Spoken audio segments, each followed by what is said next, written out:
Hello everyone, it's Laurel here from Forever Purple Creations. I just have a very quick project share for you. Kind of mainly the only big thing I've been working on lately. I've been working on just little bits of stuff, but I have been working on these. I know I showed you this one on Instagram quite a few weeks ago.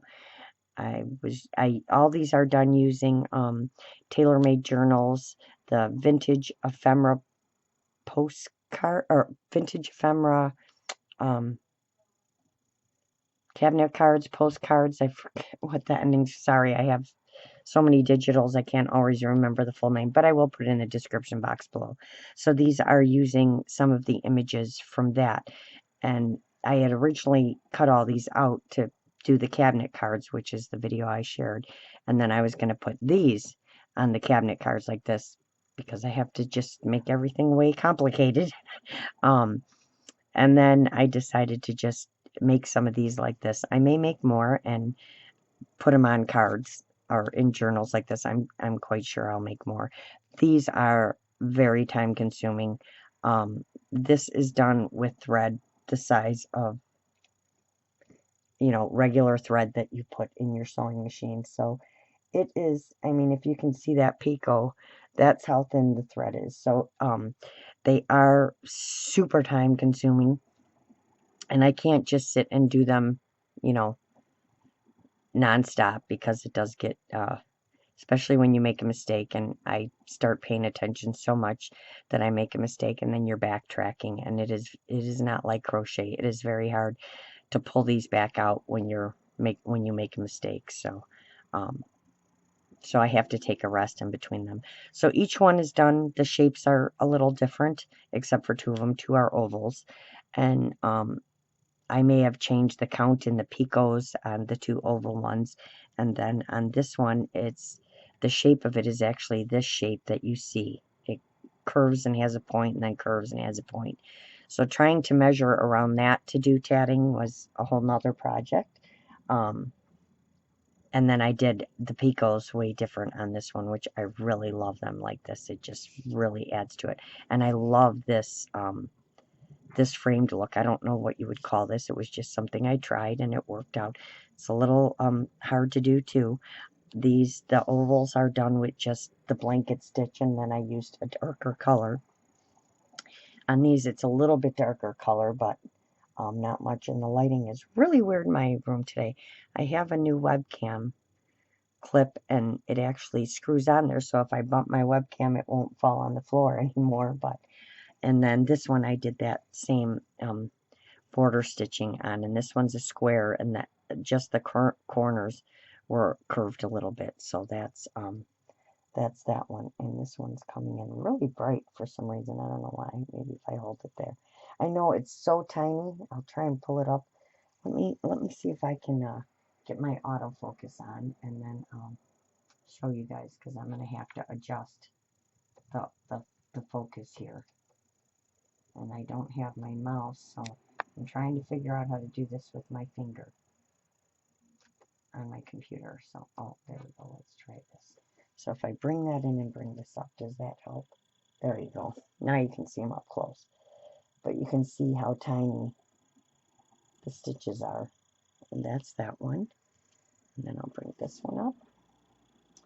And this one.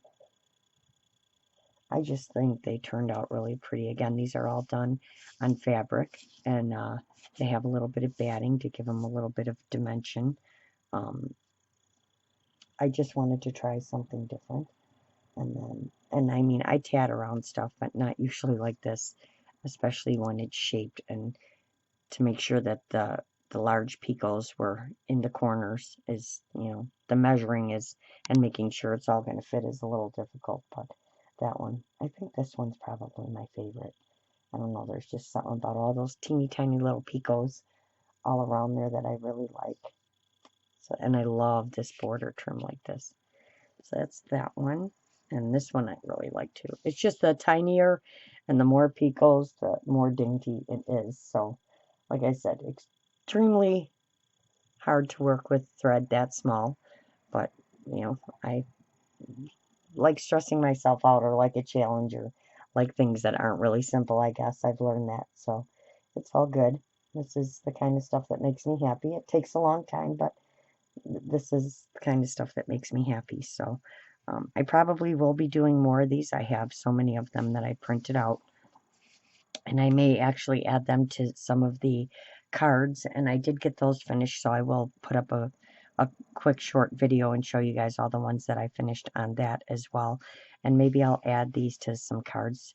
I do have an idea for one of them, so we'll see how it turns out. Something for a journal, and then add these in a journal. These, however, are on the way to their new home today, so you won't see these again. So these are off to their new home today. So these are the 4 I did, and I just wanted to share them with you guys. Again, these are using the vintage ephemera. I think it's vintage ephemera cabinet cards. I think that's what it was for, and there are so many pictures to choose from. Lorna's kids just have a ton and ton of images and stuff in them. So I I kind of crop and pick and choose all the ones that I want to use at the time that I'm working on something. But there's men, there's kids, they're all beautiful. So again, I will link the description in the box below, and you can go check out her Etsy. And I know she's got some new digitals in there. I've also been playing with her PNGs, having, oh my gosh, so much fun. So yeah, so that's it. So I just wanted to come on and share this with you guys. I hope everybody's doing well and um, keeping busy and finding new things to do, and most of all, staying safe. So uh, hopefully you'll see me on here soon doing a video or something, and maybe pretty soon you'll see me on live. So I hope you guys all have a wonderful rest of your week, and I will see you all soon. Don't forget to get out there and create something. Bye for now. Oh no, I gotta fix the focus just so the picture comes in so I can take a picture. There we go. I forgot to fix the focus. And let's bring it in a little closer. Sorry guys, I just want to get this so that it takes the picture. So I gotta play with it while I'm on here. All right, bye everyone.